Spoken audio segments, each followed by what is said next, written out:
Good evening, and pull your chair up close, because tonight's Campfire Stories takes us a long way east of my old granite ridge, all the way down to the Miramichi in New Brunswick. This one is fiction mostly, but the folks along that river will swear it isn't. They call her the Headless Nun of French Fort Cove. Headless. So right out of the gate, you're promising me a missing head. That's ambitious for a Tuesday. They say she was a nun who lived near the cove a long time ago, back when the woods came right down to the water and the fog rolled in thick off the river most every night. Nobody remembers her real name anymore. They only ever call her the unknown sister, Sister Marie. A nun nobody can name. Convenient, since there's no one left to check the story against. In her care was a sum of gold, Carol, meant to protect the little community through a hard winter.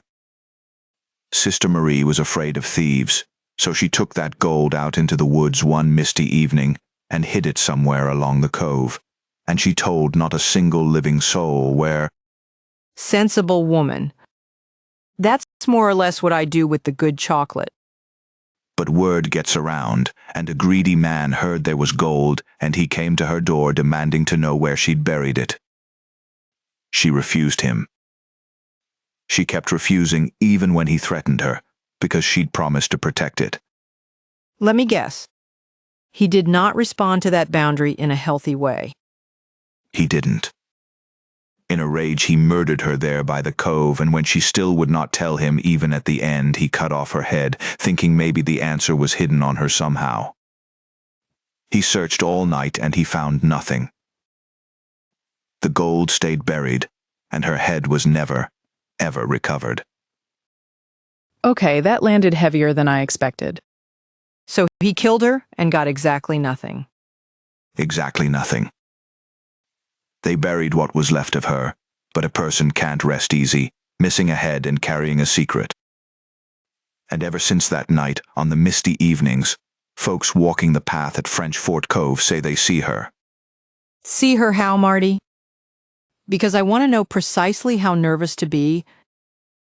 A figure in a nun's habit, tall and quiet, drifting along the path where the fog sits thickest. No face above the collar, just the dark shape of a woman with no head, moving slow like she's looking down at the ground the whole time. Searching. Searching for the head or the gold.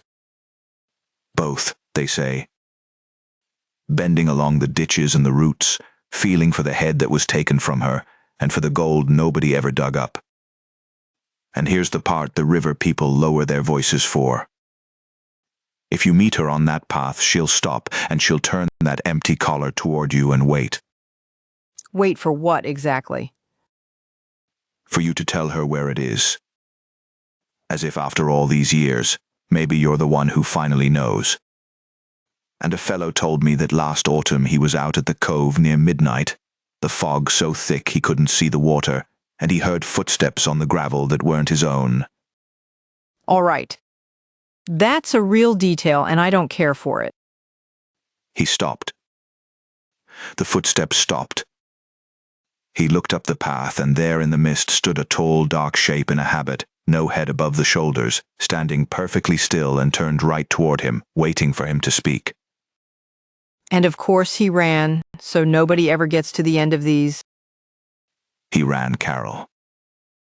But they say she is out there still, every foggy night, drifting that path at the cove, patient as the tide, waiting for someone to finally tell her where it all went. And on the mist tonight, if you were down by the Miramichi, you just might see her. Well, on that cheerful note, good night, Marty. Good night, Carol. Sleep well, and mind the fog. If I hear gravel, I'm blaming you, and I'm keeping my head down. Good night, folks.